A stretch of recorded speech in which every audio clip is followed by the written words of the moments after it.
Hi, welcome to Gotta Ping, a careers podcast you should listen to if you want to grow your career online and offline. Hi, my name is Mei Ping, and I'm a professional career coach and international speaker with more than a decade of experience at some of the biggest companies in the world. To learn more about what I do, visit meiping.com. That's meiping.com. Alright, let's jump right into today's episode.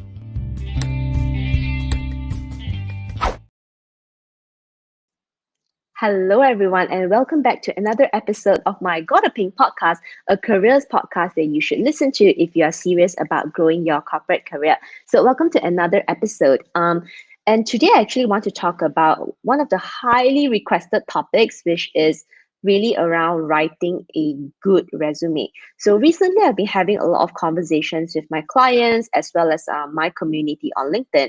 And one of the constant complaints I've been hearing about is people who are complaining about not being able to get a job interview or really not making progress in their job search journey, and they don't know why. So because of that, instead of actually looking into the more fundamental, I guess, reasons why they're not making progress, what I noticed they have been doing is complaining on social media. So I hope that in today's episode, I will actually inspire you to actually take real action to improve your the way that you're positioning your resume and your value instead of complaining on social media, which, to be honest, is such an unproductive activity. Okay, so before we actually talk about, what is a good resume, I think it's really important that you understand what makes a bad resume. And why this is important is because if you don't know what mistakes that you're making in your resume, there is no way you will learn how to improve it, right? So we need to be able to identify and fix those mistakes so that you can, really focus on drafting that, that resume that really positions your background, skills, and experiences. So before I jump into the top 5 signs that you have a really bad resume, I just want to point out that resume updates, right, is really not just for active job seekers. And in fact, for a lot of my clients, I actually recommend them to update their resume every 6 months or at most every 12 months.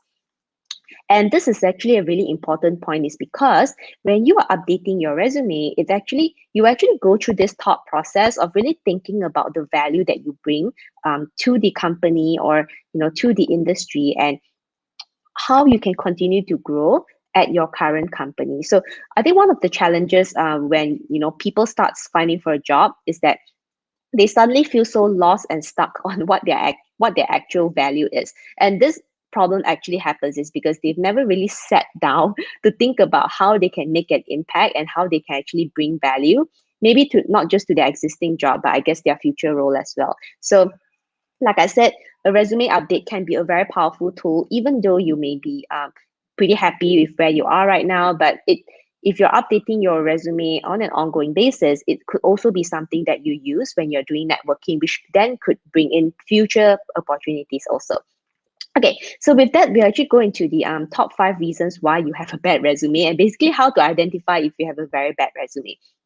So number 1, your resume does not have a career story. So what a career story means is that if somebody were to look at your resume in 5 seconds, can they really understand your overall backgrounds and experiences and pretty much how you have progressed in this role, right? So one of the things that is consistently asked during interview as well is, okay, like why did you change from one job to the other? And this is a question I find a lot of job seekers or professional really struggle to answer. And if I were to actually break it down, it is really because they have a really poorly written resume. They haven't actually gone through that thought process on what their career journey looks like. So instead of looking at their career as like a holistic marathon sort of view, they've just moving from one job to the other. And that's the reason why their resume is really bad, because they never once sat down and asked themselves, okay, actually, like, where do I see my career going? So make sure that your resume does have a career story so that people can kind of understand, right, how you have managed to grow throughout your career and over the years. Okay, so the second reason why your resume is really bad is you either don't have a focus or you have a really bad focus, right? Meaning maybe you have like a really wrong focus.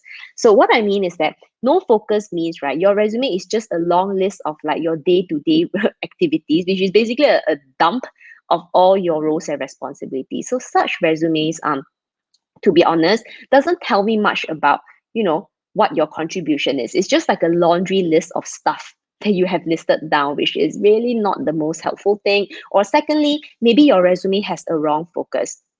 So as I normally teach my one-on-one clients, and also something that I cover in my Power Your Job Search Strategy training, is that how to actually bring the focus point in your resume. So if people are only spending 5 to 6 seconds on your resume and you really want to attract their attention, your resume must have a focus point. It can't just be like, hey, I'll just write whatever I want. And maybe people spend like, half a day reading it.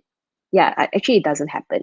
So depending on where you are in your career, you might want to focus on different things. So for example, if you're a fresh graduate, you might want to focus on your education and your university activities as the main highlight in your resume. But if you have been working for maybe 3 to 5 years, you might want to show a combination of the technical skills as well as soft skills that you have managed to build up. Or if you have somebody who has worked for maybe more than, maybe 7, 10, or maybe 12 years, you might want to further demonstrate some leadership and management qualities, because that's something that's probably required at the next level. And of course, if you are somebody who is a high flyer, you want to move to the next level in your career, then definitely achievements and how you have truly made an impact at your job becomes the most important thing. But foundationally, right, highlighting achievements is definitely something that is critical regardless of where you are in your career. But also making sure that you have the right focus point will be able to better help the recruiter, HR, hiring manager to better understand the positioning of your value. Okay. All right. So the third sign that you have a really bad resume is the resume is too long. As a career coach now, and even as a former hiring manager at Standard Chartered, I have seen resumes that are like, I think the longest I've ever seen was 8 pages long. If you think that somebody will spend time, to read through your 8-page resume, let me tell you right now, it is not going to happen.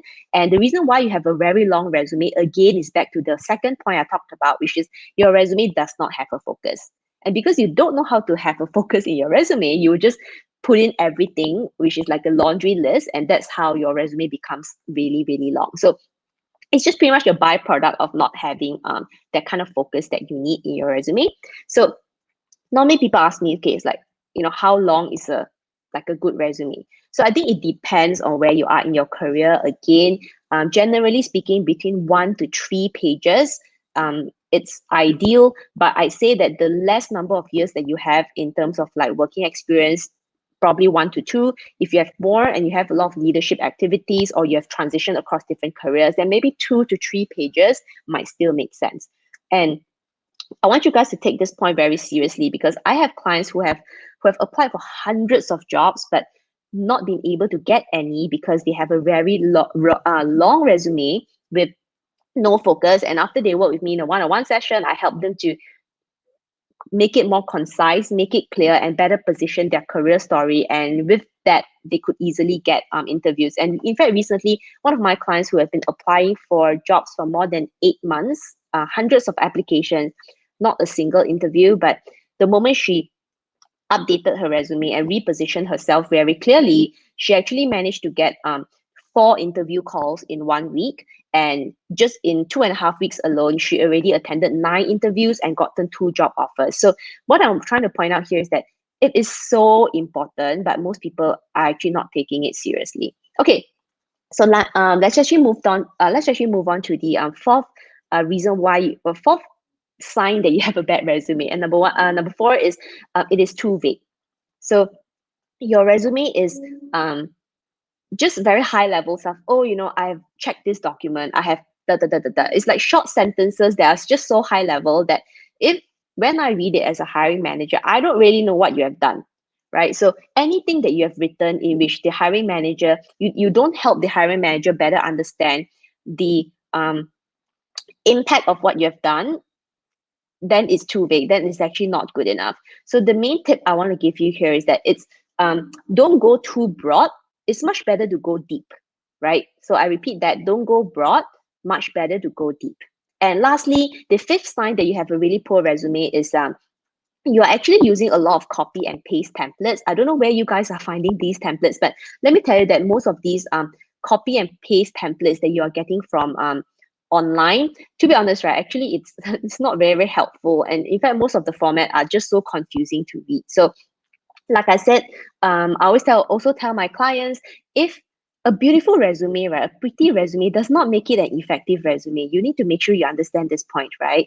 And I think this is one of the really killer mistakes that job seekers make, because they go online, search for all these copy and paste templates. Again, I don't know where you guys are getting this from, but it's really not the most helpful thing for your for your resume and for your application. So focus on like making sure that the format is very clean, is easy to read.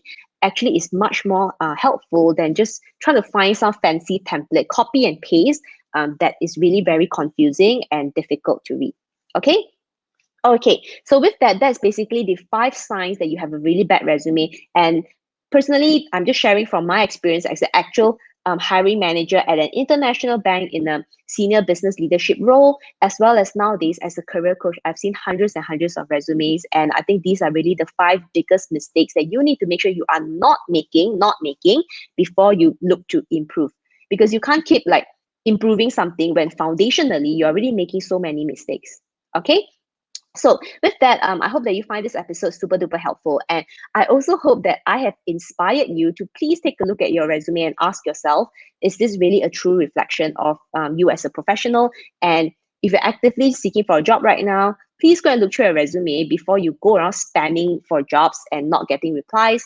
But at the same time, if you are a working professional just open to future opportunities, I also highly encourage you to check out your resume just to make sure that your positioning is very clear.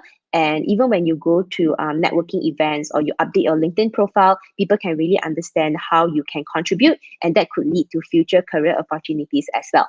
So with that, I will see you guys in the next episode. And I hope that till then, you're actually taking the action to go and update your resume. So with that, I hope you enjoyed this episode, and I'll see you next time. Bye. Thank you for listening to this episode.